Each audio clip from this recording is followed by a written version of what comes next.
Tanya, and this is Vegan in Michigan, where we feature food, products, people, and events that are vegan in Michigan. And I am at the Bat Zone today at 75 West Huron Street in Pontiac, and with me is Dawn, and I'm super excited to be here. Hi Dawn, thank you. Hi. Thanks for coming by. I am super excited. Can you tell us a little bit about who you are and what you do? Yeah. So my name is Dawn, Dawn Vesna, and I've been working here with the Organization for Bat Conservation at the Bat Zone for about 20 years. Started out as a volunteer, and I've been full-time for about 17 years now. I love this job, and it's a great place to learn more about amazing animals. Here at the Bat Zone, the mission for the Organization for Bat Conservation is to educate people and inspire people to want to take part in bat conservation or helping to save bats. So that's what we do here. We teach people about bats and why they're important, and also how people can help them. That's exactly why I'm here, yes. I started this video series because I turned vegan a couple of years ago, and I just wanted to do some sort of form of activism, so I was thinking that this would be a perfect spot because I love bats. I had an opportunity, such a long time ago, but I was traveling out west with my friend, and we went through New Mexico, where we heard there were all these like caverns, and we wanted to go caving. And unfortunately, we got to Carlsbad Caverns a little bit too late to get into the cave, but there was this show that they were saying you can stay for bat flight, and we didn't know what bat flight was. But about a half an hour before the sun went down, they had an educator come out. She had little bat ears on. I bet you have bat ears, right? I do.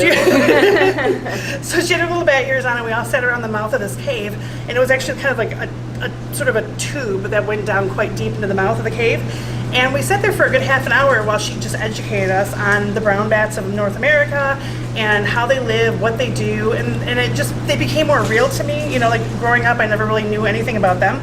I always, just like everybody else, you sort of tend to initially think that they're kind of creepy and scary just because of what we've been told in horror movies. And it was such an educational and interesting experience, and I found out how fragile they really are, and also how good they are for our environment. So that's why I was here when I found out there was a place in Michigan that featured, conservation for bats. So that's why I wanted to check it out. So thank you again. Excellent. Yes, thanks for coming. So let's get started. You can just, whatever you want to do, Sounds whatever good. we want to start. Well, I would like to go ahead and bring out one of these bats that we have back here. These are fruit-eating bats. You may notice some of the food that's hanging up in the enclosure, and being that this is a vegan program, that'd probably be good to talk about some of our fruit bats that are vegan as well. I so love it. let me go get one so we can get a closer look. Okay, I just stand right here? Yep, you okay. can stay right there and I'll go get one. I'm pretty excited, Dawn.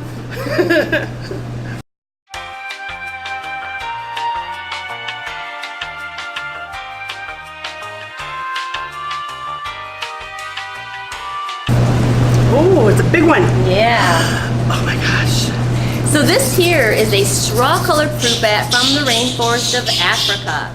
This is not a bat that you would find living in your backyard or around your house. However, this bat is very important to the rainforest where it lives.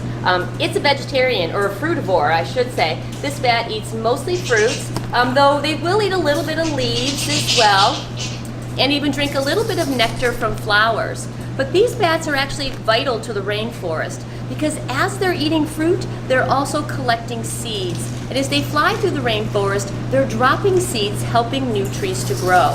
So these bats are very important in spreading rainforest seeds that will produce foods that we enjoy. A lot of nuts are dispersed, the seeds are dispersed by bats, as well as pineapple. A lot of fruits are produced by these bats in the way of spreading seeds and helping new trees to grow. It's gorgeous. Mm-hmm. The color is so pretty.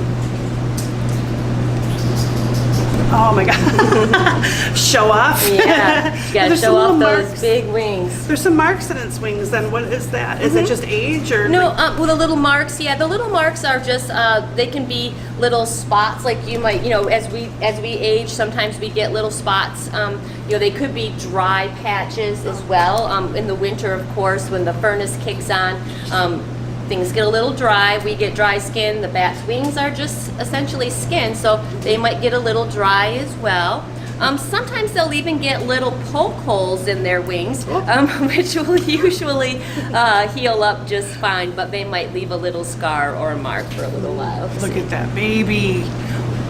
Believe it or not, this is the big brown bat, one of the largest species of bats found in this part of Michigan.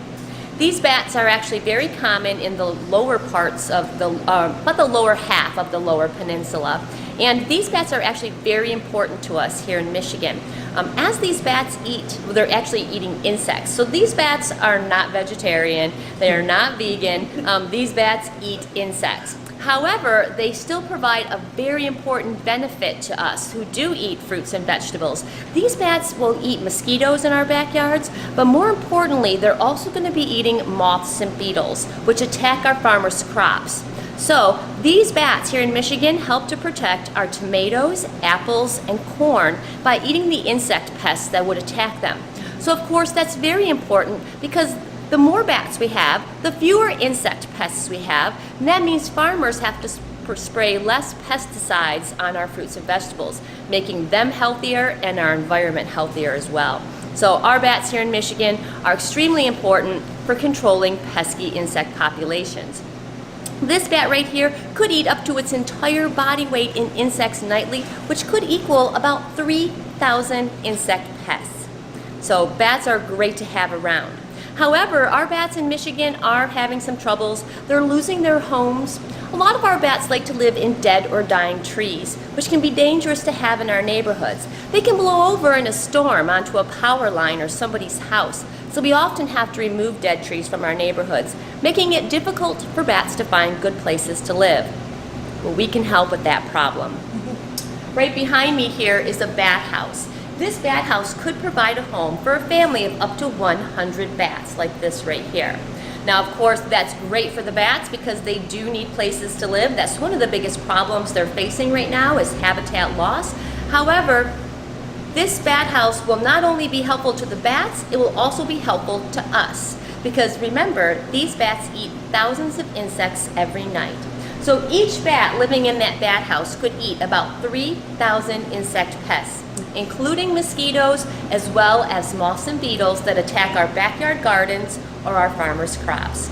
Another way to help save our bats here in Michigan is to plant Michigan wildflowers in your garden. Michigan wildflowers not only attract beautiful butterflies by day, they'll also attract moths at night, providing food for the bats.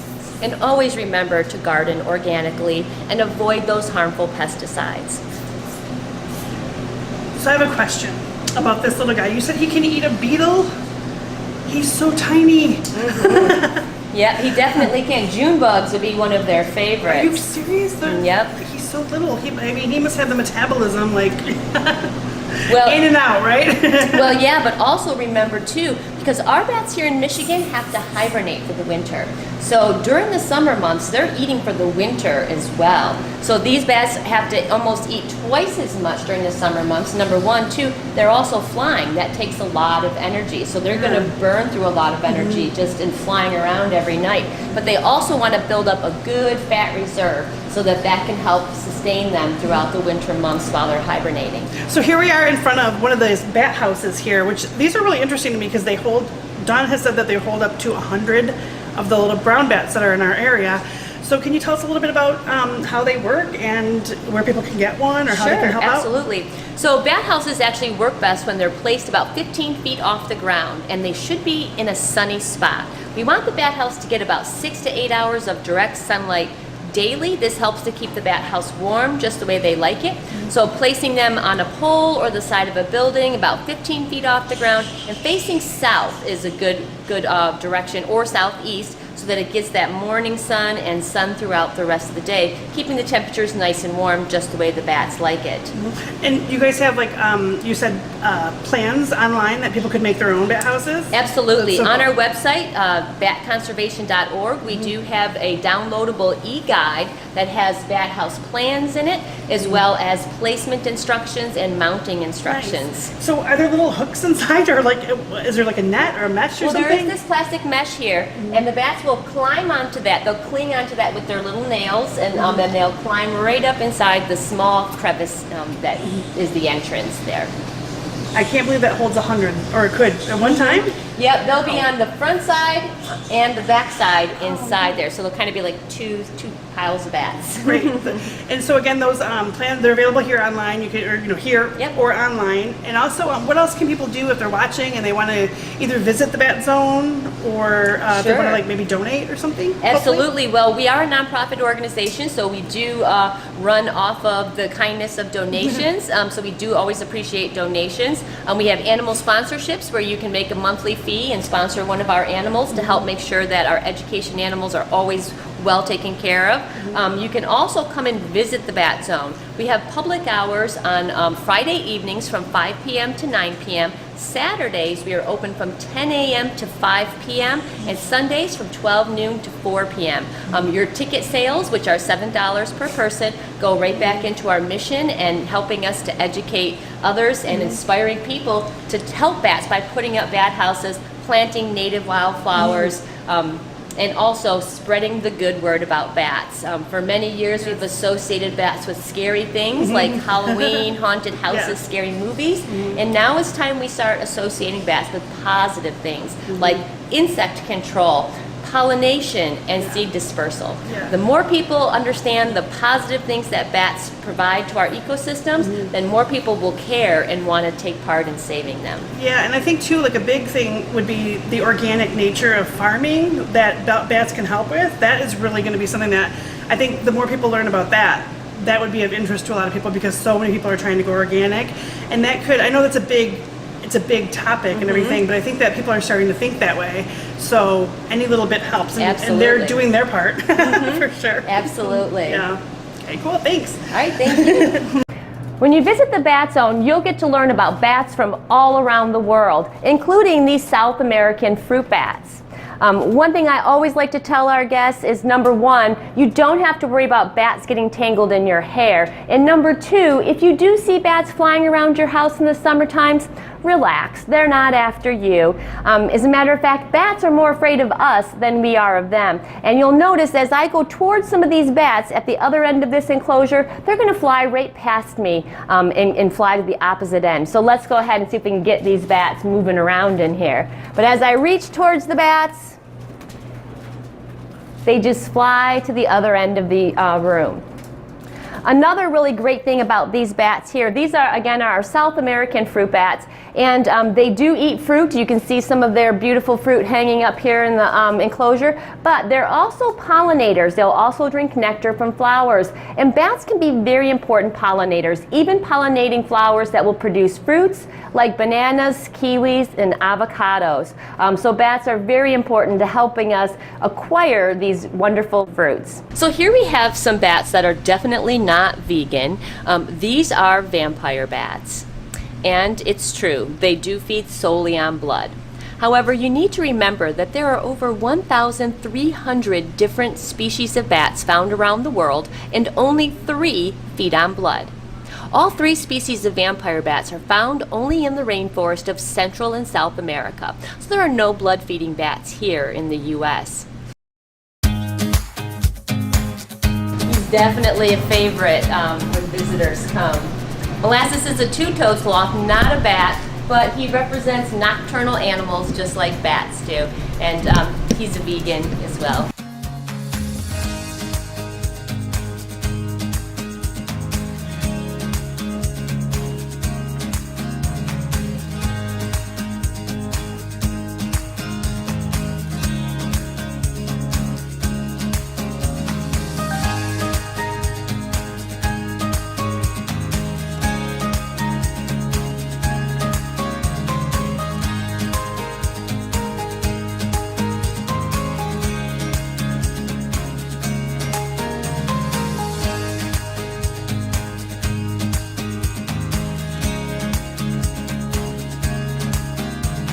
Okay, well thank you so much, Dawn, for having me here. I literally loved it. I think I tried to control myself and not geek out too hard, but I really was excited to come here and see the bats. It's great, and I can't wait to visit again. I'm going to bring my best friend's kid. He is 8 years old, and I think he's going to think this place is super cool.